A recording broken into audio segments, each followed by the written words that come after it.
The early days, Bandung under the Pajajaran kingdom. Bandung, as we know it today, has a rich history dating back centuries. Long before the arrival of the Dutch, the area was part of the Pajajaran kingdom. This kingdom, centered in Bogor, held sway over much of West Java. The region that would become Bandung was then known as Bandung. The name Bandung was significant. It referred to the damming of the Citarum River, a vital waterway in the area. This damming created fertile land and attracted settlements. The Citarum River Valley, with its favorable climate and strategic location, played a crucial role in Bandung's early development. The Pajajaran kingdom left its mark on the region, shaping its cultural landscape. However, the arrival of a new power in the 17th century would dramatically alter the fate of Bandung. The Dutch East India Company, seeking to expand its influence, saw the potential of this fertile and strategically located region.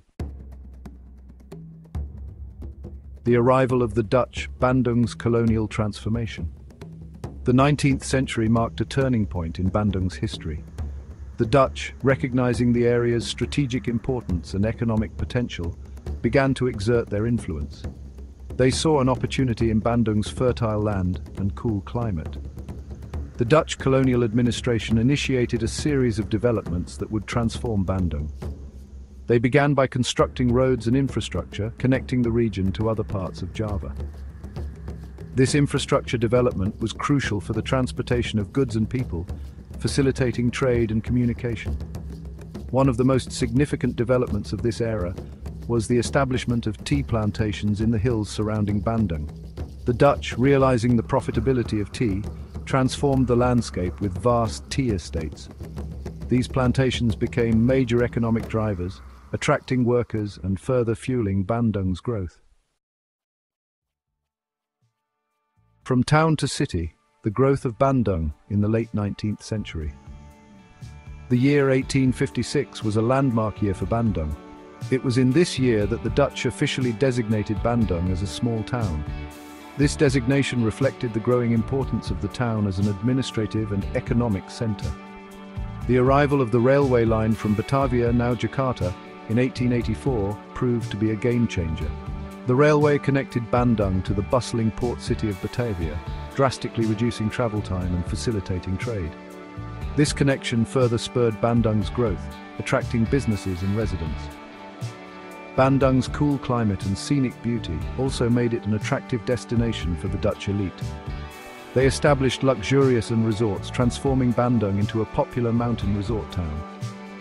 European-style buildings began to dot the landscape, adding to the town's charm and cosmopolitan atmosphere. Bandung in the early 20th century, a hub for education and culture. The early 20th century witnessed continued growth and development in Bandung. The town's population expanded and it became increasingly important as a center for education and culture. The Dutch colonial administration continued to invest in infrastructure, constructing schools, hospitals, and public spaces. One of the most significant events of this era was the establishment of the Instituut Technologie Bandung, ITB, in 1920. This prestigious institution, founded as the Technische Hogeschool te Bandung, marked Bandung's emergence as a center for higher education. ITB would go on to become one of Indonesia's most respected universities, attracting students from across the archipelago. Beyond education, Bandung also flourished as a cultural hub. Art Deco architecture emerged, reflecting a blend of European and Indonesian influences. The city's cultural scene thrived, with theaters, music venues, and art studios contributing to its vibrant atmosphere. Section 5. A defining moment. The 1955 Asia-Africa Conference. The year 1955 marked a pivotal moment in Bandung's history, and indeed in the history of the post-colonial world. It was in this year that Bandung hosted the historic Asia-Africa Conference, a gathering of leaders from 29 newly independent Asian and African nations.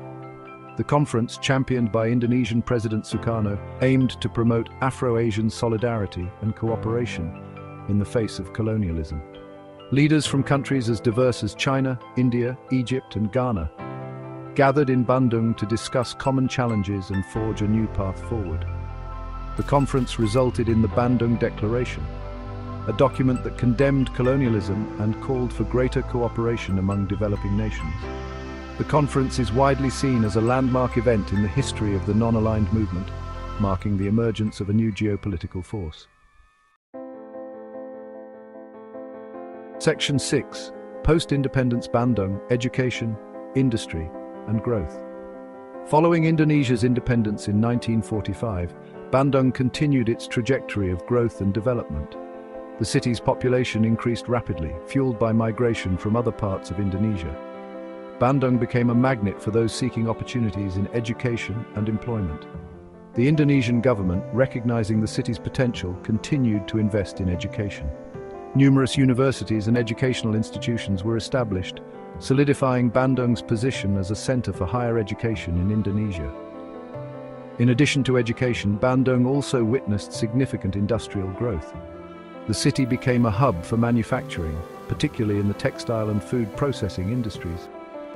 This industrial development created jobs and contributed to the city's economic expansion. Section 7. Bandung today, a modern metropolis. From the 1990s to the present, Bandung has undergone a remarkable transformation, evolving into a modern metropolis. The city's population has continued to grow, and with it, its economic and cultural dynamism. Bandung has become a hub for creativity and innovation, particularly in the fields of fashion and culinary arts. The city is renowned for its fashion designers, who have gained recognition both nationally and internationally. Bandung's culinary scene is equally vibrant, with a wide array of street food vendors and restaurants offering both traditional Indonesian dishes and international cuisine. The city has also become a popular destination for its cafes, known for their unique themes and creative coffee concoctions. Section 8. Infrastructure and Development, Shaping Bandung's Future. To accommodate its rapid growth and development, Bandung has seen significant investments in infrastructure. The government has undertaken ambitious projects to improve transportation, communication, and urban planning. One of the most notable infrastructure developments has been the construction of toll roads connecting Bandung to Jakarta and other major cities. These toll roads have significantly reduced travel time and facilitated the transportation of goods and people. In addition to toll roads, Bandung has also seen improvements in public transportation. The city has introduced a bus rapid transit system, providing a more efficient and reliable mode of transportation for its residents. Section 9. Bandung's Enduring Appeal, a city of culture, history and nature. Today, Bandung is known as the Kota Kembang, or City of Flowers, a testament to its beauty, cultural richness and enduring appeal. The city seamlessly blends its historical legacy with modern development, offering a unique and captivating experience for residents and visitors alike. Bandung's cultural heritage is evident in its numerous historical landmarks, from Dutch colonial buildings to traditional Sundanese architecture. The city's museums, art galleries and cultural centers provide insights into its rich past and vibrant present. Beyond its cultural attractions, Bandung is also blessed with breathtaking natural beauty. The city is surrounded by mountains, volcanoes and tea plantations, offering stunning views and opportunities for outdoor recreation.